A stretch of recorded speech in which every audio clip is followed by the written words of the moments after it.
안녕하세요. 저는 파주에 살고 있는 33세 여자입니다.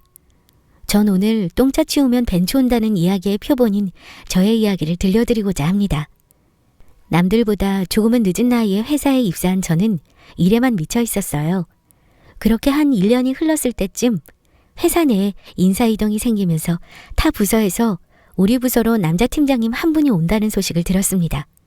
한창 회사 일에 대해서 슬럼프를 겪고 있던 저는 그러든지 말든지 하며 또 얼마나 꼰대 같은 사람이 오겠어 라고 생각하고 그냥 제 일에만 집중했어요. 평소에도 그렇게 타 직원들이랑 교류하고 지냈던 성격이 아니라 그저 일만 하러 다녔던 회사였던 기억이 납니다. 그렇게 지내던 며칠 후 우리 과로 발령받았다는 남자 팀장님을 처음 보게 된 건 엘리베이터였어요. 그날 또한 분명 일찍 준비했다고 생각했는데 부랴부랴 출근길에 바빴죠. 잠시만요. 감사합니다. 품질관리부이신가 봐요? 네. 근데 누구... 오늘 발령받고 첫 출근하는 김지훈 팀장입니다. 잘 부탁드려요. 네. 잘 부탁드립니다. 그게 지훈 씨와 저의 처음 나눈 대화였어요. 생김새는 뭐 그럭저럭이었지만 생각보다 젠틀한 미소를 가진 지훈 씨에게 저는 시간이 가면 갈수록 자꾸만 신경이 쓰였어요. 왜인지는 모르겠지만 자꾸 눈에 거슬렸고 전 애써 그냥 일에만 집중하자고 생각했는데 어느 날은 점심도 혼자 먹는 저에게 말을 걸더라고요. 정 대리님, 점심 혼자 드세요? 지금 다 같이 순댓국 먹으러 가는데 같이 안 갈래요? 저는... 네, 같이 갈게요. 내가 왜 이러나 싶었어요. 그 누가 점심 같이 먹자고 해도 다들 아시겠지만 회사 생활하면서 타 직원분들이랑 식사까지 같이 하면 자연스럽게 일 얘기만 나올 테고 그러다 보면 밥이 코로 넘어가는지 입으로 들어가는지 모르겠다 싶을 때가 있잖아요. 식사를 조심스럽게 하는 중 반찬으로 깻잎이 나왔는데 그냥 먹지 말 걸 그랬나 싶을 정도로 깻잎이 한 장씩 안 떼어지는 거예요. 포기하고 그냥 밥이나 빨리 먹어버려야겠다 싶은 그때 지훈 씨는 제 밥 위에 깻잎을 한 장 올려줬어요. 아마 그때부터 자꾸 지훈 씨 근처에만 가면 심장이 쿵쾅쿵쾅 뛰어대더라고요. 평소에 연애는 별 관심 없던 저는 그냥 그런가 보다 내가 미쳤나 생각하고 말아야겠다 싶었죠. 그 뒤로도 자꾸 생각나는 지훈 씨 때문에 일은 손에 잡히지도 않고 날이 갈수록 얼빠지는 기분이 들어서 어째야 하나 고민이 많았죠. 그 뒤로 며칠 후 생각지도 못한 대화를 걸어오더라고요. 정 대리님은 친구 없어요? 네? 갑자기 그게 무슨... 저도 친구 있어요. 그냥 다 서로 바빠서 못 보는 거죠. 근데 왜 그런 걸 물어보시는 거예요? 그럼 오늘도 바빠 보이던데 약속 없겠네요? 저랑 밥이나 먹죠? 혼자 밥 먹는 거 싫어하거든요. 진짜 순간 벙찐 저는 너무 황당했어요. 정신 차려보니 전 지훈 씨의 조수석에 타 있었고 회사 근처 일식집으로 가게 되었어요. 그때부터 천천히 지훈 씨와 저는 점점 서로에게 호감을 확인할 기회가 잦아졌고 나이도 동갑인 우리는 그렇게 서로에게 스며들면서 사랑하는 사이가 되기로 약속했어요. 알고 보니 엘리베이터에서 처음 만났을 때부터 부랴부랴 머리 정리도 안 된 상태였던 제 모습이 부스스했지만 귀여워 보였다고 하더라고요. 그렇게 우린 전혀 문제없이 사내 연애 생활을 이어나갔고 딱히 회사에는 굳이 알릴 필요는 없기에 비밀 연애를 즐기며 잘 지내고 있었어요. 적어도 지영이가 나타나기 전까지는 당연히 우린 아무 문제없이 행복할 거라고 예상했죠. 자기야, 나 오늘 회사 근처에 지영이 온다는데 술 한잔 같이 할까? 괜히 또 회사 근처로 오겠다는데 단둘이 마시면 사람들 시선도 불편하니까 자기도 같이 볼까 해서 전화했어. 지영이? 출장 갔다 벌써 돌아왔대? 응. 오자마자 전화해서 밥 먹자는 둥 술 마시다는 둥 귀찮다. 자기도 같이 가자. 알겠어. 그럼 이따 나 남은 서류만 정리하고 어딘지 알려주면 갈게. 지영이라는 여자. 이 남자의 대학 동기이자 저랑 사귄 뒤로도 줄곧 깊은 우정을 나누는 여자 사람 친구라고 설명드리면 될 것 같네요. 그러나 어떻게든 본인의 남자친구의 여사친을 좋아하는 여자는 없죠.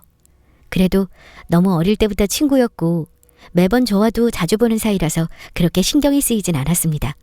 근데 지훈 씨와 지영이는 너무 오래전부터 10년 이상 친구 사이였고 평소에 저도 같이 셋이 자주 보는 사이라서 딱히 거리낌 없이 제 친구처럼도 잘 지내기도 했어요. 사실상 저도 친구가 그리 많지 않았고 친한 친구들은 거의 다 시집가서 편하게 만날 친구도 없었거든요. 그러다 보니 지영이와 저도 친구 같은 사이로 잘 지내곤 했던 거예요. 여기야. 기집애. 얼마 만에 얼굴 보는 거야? 요즘 바빴어? 지영아. 바쁘긴 무슨. 네가 이리저리 동해번쩍 사해번쩍 출장 다니느라 보지도 못했지. 그건 그렇네. 너네 집 안 간 지도 한참 됐다. 얼른 먹자. 배고프지? 너 뭐 시킬래? 부어라 마셔라 그렇게 셋이 즐거운 시간을 보냈고 우린 여느 때와 다름없는 일상을 보내곤 했어요. 몇 개월이 지나고 어느덧 우린 30을 맞이했고 이제는 연애의 결실을 맺어야겠다는 지훈 씨의 말과 프로포즈를 통해 우린 별 문제 없이 결혼 준비를 이어나갔습니다. 이세 때문에 서로의 시간을 얼마 갖지 못하는 건 싫다는 둘의 의견 덕분에 우린 풋풋한 신혼생활을 쭉 이어나가고 있었고 딱히 1년에 2번 정도 말다툼을 하는 게 아니라면 그렇게 문제가 될 것도 없는 결혼생활이었어요. 결혼한 여자라면 누구나 느끼겠지만 명절만 되면 왜 이렇게 시댁에 대해 평소보다 더욱더 예민해지고 남편은 무능력하게 느껴지는지 모르겠더라고요. 그 해에도 어김없이 새해부터 제 성질을 살살 건드리는 남편이었죠. 여보, 이번 설에는 엄마가 꼭 좀 내려오래. 결혼하고 한 번 갔잖아. 장모님이 내려오라고 하셨다고? 아니 근데 미리 기차표 예매도 못했는데 광주까지 언제 가? 아니 아무리 그래도 시댁은 그렇게 자주 들리면서 그걸 한번 못 내려가냐? 그냥 30만 원 정도라도 보내드리고 장모님한테 당신이 다음에 내려간다고 전화해. 돈이면 다인 줄 알아? 자긴 진짜 이럴 때만 되면 사람 열받게 하더라. 그럼 기차표를 미리 하든지. 왜 이제 와서 나한테 짜증이야? 됐어. 그만 말해. 저녁 오늘 못하니까 나가서 먹든 말든 알아서 해. 남편은 자기 집은 1시간 거리긴 해도 밥 먹듯이 왔다 갔다 하면서 명절 때도 우리 집은 안 내려가려고 발악을 했어요. 올해는 진짜로 이대로는 못 넘어가겠다 싶어서 저도 될 대로 되라는 식으로 말해버렸죠. 그날 저녁 저는 남편을 한참 기다렸고 아무리 밖에서 밥 먹고 오라고 했다 해도 밤 12시가 넘어도 안 들어오는 남편한테 전화를 수차례 걸었지만 받질 않았어요. 그렇게 소파에서 2까지 버티다가 승질나서 그냥 자버렸습니다. 다음 날이 밝았고 아직도 안 들어온 남편을 생각하니 이게 말이 되는 행동인가 싶었죠. 여보세요? 어디야 지금? 나 친구 집에서 잤어. 술 좀 마시다가 골아떨어져서 지금 그냥 회사로 가는 중이야. 끊어. 그때 갑자기 지영이한테 전화가 왔어요. 지영아, 아침부터 무슨 일이야? 야, 너네 왜 그렇게 꼭 1년에 한두 번씩 티격태격하는 거야? 좀 풀어. 내가 다 걱정된다. 무슨 소리야? 어떻게 알았는데? 어제 네 남편 나한테 전화와서 울기까지 하더라. 그니까 얼른 풀어. 어안이 벙벙했어요. 남편 친구한테도 이런 얘기를 들을 만큼 내가 잘못한 건가 하는 생각도 들고 남편 얼굴도 보기 싫어지더라고요. 그렇게 여느 때와 다름없이 명절은 명절대로 보냈지만 남편과 제 사이는 예전 같지 않았어요. 뭘 해도 툭툭 물건을 던지듯 주질 않나 아침도 저랑 먹는 날이 거의 없다시피 했습니다. 언제까지 그럴 거야? 뭐가 언제까지 그래? 그냥 대충 이렇게 살아. 아니 뭐가 그렇게 자기 혼자 불만인 건데 지금 화낼 사람은 나야. 당신은 대체 뭐가 매사에 그렇게 부정적이고 언제 꼬투리 잡을까 하면서 나랑 사는 거냐? 됐다. 그냥 말을 말자. 이대로 한 2-3달 지났을 때쯤일까요? 안 그래도 일도 바쁘고 이것저것 신경 쓸 것도 많아서 남편이랑은 그냥저냥 지내는 둥 마는 둥 살고 있었습니다. 그저 일에 치여 다른 걸 둘러보지 못한 제 탓일까요? 너무 오랜만에 지영의 전화를 받게 됐습니다. 지영아, 얼마 만에 전화를 하는 거야? 무슨 일 있어? 혹시 오늘 좀 만날 수 있을까? 시간 되니? 뭐 오늘은 괜찮을 것 같아. 이따 그럼 퇴근하고 잠깐 커피라도 먹자. 알겠어. 나 몸이 좀 안 좋아서 우리 동네로 좀 와줄래? 알겠어. 이따 전화하면 집 앞으로 나와. 그날 회사 퇴근을 하고 지영이네 동네로 가서 한 카페에 들어갔습니다. 너 뭐 마실래? 아이스 아메리카노? 아니, 나 그냥 따뜻한 차 한 잔이면 될 것 같아. 뭐야? 얼어 죽어도 아이스 아메리카노만 마시더니? 알겠어. 자리 저기 있다. 가서 앉아있어. 우린 구석진 자리에 마주 앉았고 지영이는 한참 동안 컵만 바라보고 저에게 말을 하지 않았어요. 무슨 일이 생긴 건가 걱정도 되고 저부터 운을 뗐죠. 너 무슨 일 생겼어? 왜 표정이 그래? 뭐 말하기 불편한 거야? 사실은 내가 임신을 했어. 어? 뭐? 뭐야? 누구인데? 뭐 요즘 결혼 전에 혼전 임신이 별것도 아닌데 뭐가 그렇게 표정이 어두워. 말을 해봐. 사실 그게 임신도 임신이지만 너한테 사실대로 해야 할 말이 있어서. 그냥 말하라니까. 뭔데 그래? 전 지영이의 말을 들으며 초음파 사진까지 꺼내서 보여주는 지영이에게 확인차 다시 한번 물어봤습니다. 더 이상 대답이 없는 지영이는 눈물만 뚝뚝 저한테 자꾸 미안하다고만 합니다. 이 정도까지 들은 분들은 무슨 상황인지 대충 감이 오셨겠지만 얼마 전 임신 소식을 들었다는 지영의 남자 상대는 바로 제 남편이었습니다. 이런 일이 저한테 일어날 거라곤 상상도 못했고 전 부들부들대는 손을 겨우 잡으며 안정하려 했지만 가슴속에서 끓어오르는 울분과 분노는 삭힐 수가 없었죠. 미쳤니? 지금 그걸 말이라고 해? 장난 좀 치지 마. 장난도 정도가 있어. 못 믿겠으면 네 남편한테 전화해서 직접 물어봐. 아니, 그냥 여기로 오라 그래. 하도 네 남편이 말하기 힘들다, 못하겠다, 엄두가 안 난다 하길래 내가 직접 말해야겠다 싶어서 너한테 전화한 거야. 지네 둘 진짜 미쳐 돌았구나. 언젠데? 대체 나 없이 만났다는 말 들은 적도 없어. 얼마 전에 내가 너한테 전화한 전날인가 그쯤이었을 거야. 진짜 억장이 무너졌습니다.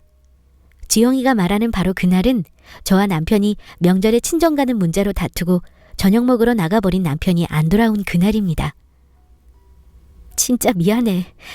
근데 나 포기가 안 돼. 뭐? 네가 포기가 안 되면 뭐 내 남편이랑 셋이라도 살자는 거야? 미쳤어? 미쳤다고 해도 상관없어. 너보다 내가 훨씬 먼저 네 남편 알았고 너보다 내가 더 네 남편을 잘 알아.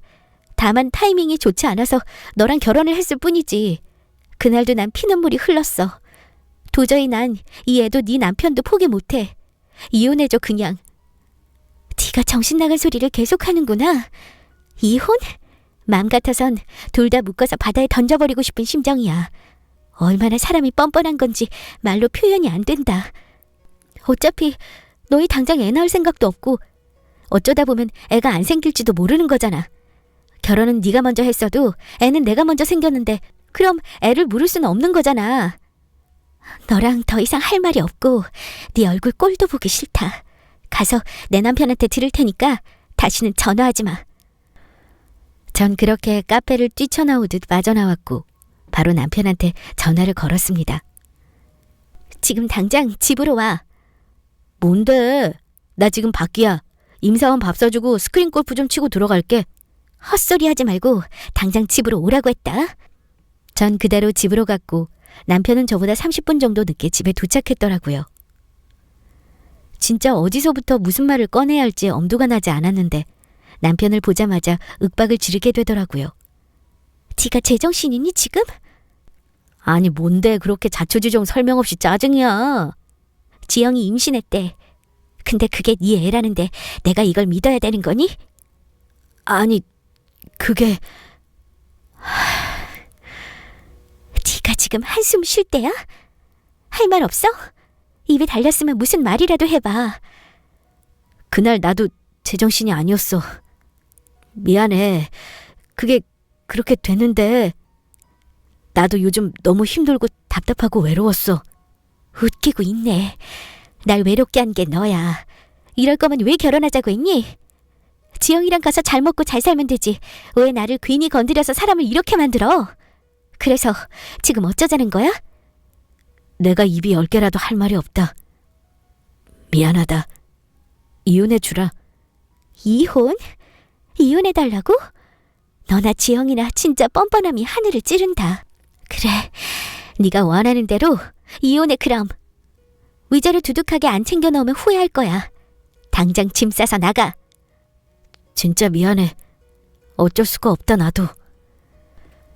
정말 사람의 인연을 끊는 게 이렇게나 허망하고 허무한 일인가요?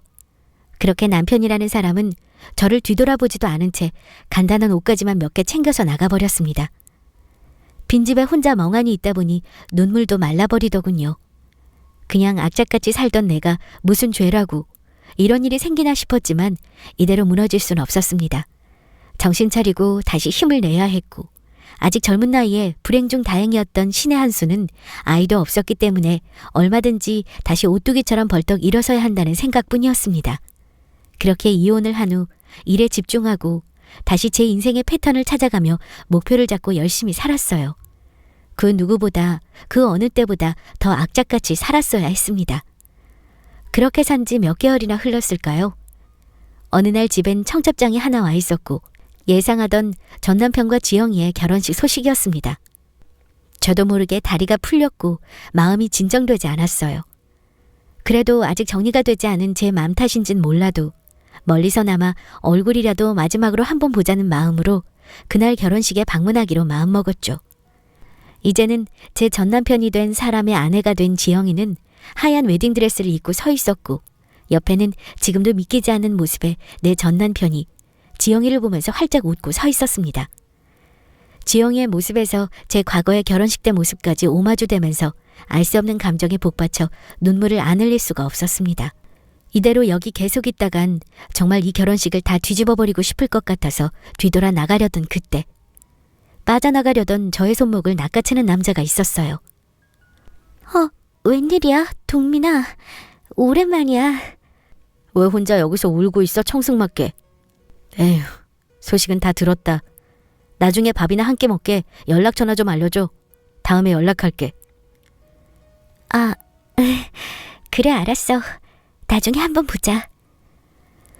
그렇게 후다닥 눈물 젖은 제 얼굴을 애써 감추며 그 자리를 빠져나왔어요. 그 후로 한 일주일 정도는 아무것도 못하겠더라고요. 집에서만 내내 갇혀있다시피 했습니다. 회사는 왜 대체 내가 관둬야 하는지 모르겠지만 도저히 다닐 수 없어서 일도 당분간은 좀 쉬기로 마음먹고 혼자 있는 시간이 꽤나 길어졌죠. 한참 혼자 방에 누워있는데 갑자기 전화가 울립니다. 여보세요? 누구세요? 나야, 동민이. 동민아, 무슨 일이야? 뭘 무슨 일이야. 니네 동네 근처 와서 전화했지. 저번에 밥 한 끼 하자고 했잖아. 나올 수 있니? 지금? 1시간 정도 후에 보는 거면 가능해. 그래, 일 다 보고 나면 그쯤 되겠다. 이따 보자. 그렇게 만난 동민이와의 저녁 식사 자리가 너무 어색했습니다. 전 남편과 살 때 종종 우리 집에 놀러 오곤 했던 남편의 친구지만 둘의 만남은 처음이라 너무 어색하기 짝이 없었죠. 얼마 만에 제대로 밥 먹는 거야. 살은 또 왜 이렇게 빠졌어? 아니야. 나 밥 잘 챙겨 먹어. 그냥 요즘 몸이 좀 안 좋았어. 괜찮지 않겠지만 기운 내야지. 힘든 거 있고 필요하면 언제든지 전화해. 고마워. 갑자기 이런 사석에서 둘이 보려니까 좀 어색하긴 하다. 전부터 너희 집도 종종 갔었는데 뭐. 세상에 사람 인연이 어떻게 될지 모른다곤 하지만 너무 마음고생하지 말고 빨리 마음이 안정됐으면 한다. 내 도움 필요하면 꼭 말해. 이런저런 오랜만에 만나 둘만의 대화를 했고 아직 마음이 붕 떠있던 저에게 그 이후로도 종종 만남을 가졌고 세상을 등진 듯 살아가던 저에게 하나의 빗줄기처럼 나타나준 동민이는 정말 좋은 친구처럼 제 옆을 지켜주곤 했습니다. 시간이 얼마나 흘렀을까요? 동민이는 저에게 구애를 하기 시작했습니다. 아직 마음이 열리지 않던 저는 한사코 거절했지만 그렇게 수개월 동안 동민이의 노력과 오로지 저를 향한 관심을 모른 척할 수는 없는 노릇이었습니다. 물론 힘든 거 알고 있어. 지금 내가 너무 섣부르게 너한테 말하는 것도 아는데 지금이 아니면 놓칠 것 같아서 그래. 동민아, 나 이런 얘기 아직은 너무 힘들고 불편해. 그러니까 내가 네 옆을 지킬게. 한 번만 날 믿고 의지해주면 안 되겠어? 힘들겠지만 조금만 노력해주라. 천천히 생각해 볼게. 남자의 처음과 끝이 항상 같을 거란 기대는 하지 않았지만 워낙 저를 잘 챙겨주고 배려해주고 사랑해주려고 애쓰는 동민이의 노력을 느끼면서 저도 서서히 마음을 열어가기 시작했습니다. 동민이는 그렇게 결국 저의 마음에 들어왔고 우리는 어느새 서로 결혼 이야기가 오갈 정도의 사이가 되었습니다. 저는 그때가 되어서야 동민이의 아버지가 중견기업을 운영하신다는 이야기를 들었습니다. 주변 몇 명 없는 지인들에게 이야기를 했더니 이게 웬 떡이냐, 얼른 새 시집 가라, 늦지 않았다라며 다들 한 입을 모아 저의 재혼 이야기를 응원했지만 제 마음은 갈피를 잡지 못했어요. 당연히 아팠던 마음이 아물기엔 시간이 얼마 지나지 않은 시점이었기 때문이죠. 이런 저의 모습과 마음속 상처도 따뜻하게 보듬어주며 결국 저는 동민이와 재혼을 하기로 결심했고 새 시아버님과 시어머님을 만나 식사를 하는 자리를 가졌습니다. 그래, 얼굴도 참 참하고 항상 열심히 사는 모습 칭찬하고 싶구나. 이런 말해도 될지 모르겠지만 우리 아들 만나서 행복한 삶 다시 찾고 둘이 행복하게 살았으면 하는 바람뿐이네. 어머님, 아버님이 좋게 봐주셔서 너무 감사드립니다. 결혼해도 집 걱정, 돈 걱정은 하지 말고 하고 싶은 것, 배우고 싶은 것 아낌없이 다 해보며 지내. 역시 전 남편의 집안과는 말도 안 될 정도로 잘 사는 지금의 시댁에서는 정말 아낌없이 저를 예쁘게 봐주셨고 그런 저도 점점 제 삶에 다시 자신감이 붙는 기분이었어요. 우린 그 어떤 방해도 장애물도 없이 행복하고 풍요롭게 결혼 준비를 해나갔죠. 이렇게 행복해도 되나 싶을 정도로 마음에 안식처가 생긴 느낌이 들었습니다. 그로부터 며칠이 지나지 않아 갑자기 전 남편에게서 전화가 왔습니다. 수차례 거절을 눌렀지만 문자며 카톡이며 전화며 매일같이 해대는 모습에 화가 치밀어 올랐죠. 물론 현재의 남편에게도 이 사실을 털어놓았고 마지막으로 한 번만 얘기를 들어주자 싶어서 전화를 받았습니다. 왜 전화했니? 연락 좀 그만해. 지긋지긋해. 내가 미안해. 소식 들었어. 사실이야? 뭐가? 동민 씨랑 결혼하는 거? 응, 사실이야. 그게 왜 궁금한데? 내가 진짜 면목이 하나도 없다. 네 애나 잘 낳아서 그 애랑 행복하게 살면 그만이잖아. 왜 자꾸 전화하는 건데? 막상 살아보니 네 생각이 너무 나서 견딜 수가 없어. 막상 살아보니 너랑 살던 그때가 그립기만 하고 지금은 그냥 지영이랑 사적인 감정 없이 친구랑 둘이 사는 그런 기분으로만 하루하루를 살아가. 나 좀 용서해주면 안 되겠어? 내가 진짜 잘할게. 아직 결혼식 올린 것도 아니잖아. 한 번만, 제발 한 번만 용서해줘. 다시 너한테 돌아가고 싶어. 나 마지막으로 한 번만 봐주면 안 될까? 진짜 잘할게. 헛소리 하지 마. 미친 거야? 뒤도 안 돌아보고 떠난 지 얼마 되지도 않았어. 니들 친구잖아. 둘도 없는 친구끼리 사랑에 미쳐서 뒷일 생각 안 하고 저질러 놓고 이제 와서 뭘 받아줘? 끊어. 아, 제발. 전화 끊지 말고 한 번만 나 만나주라. 내 얘기 좀 들어줘. 그때 내 상황이라는 것도 있는 거잖아. 한 번도 안 들어봤잖아, 네 이야기는. 응? 제발. 입 다물고 전화 끊어. 다시 한 번만 연락하면 나도 가만히 안 있을 거야. 그리고 내가 너 같은 자식이랑 왜 다시 살아? 미치지 않고서야 그렇게 못하지. 네가 그렇게 사랑하는 그 여자랑 그렇게 잘난 이애 나 잘 키우고 잘 살아.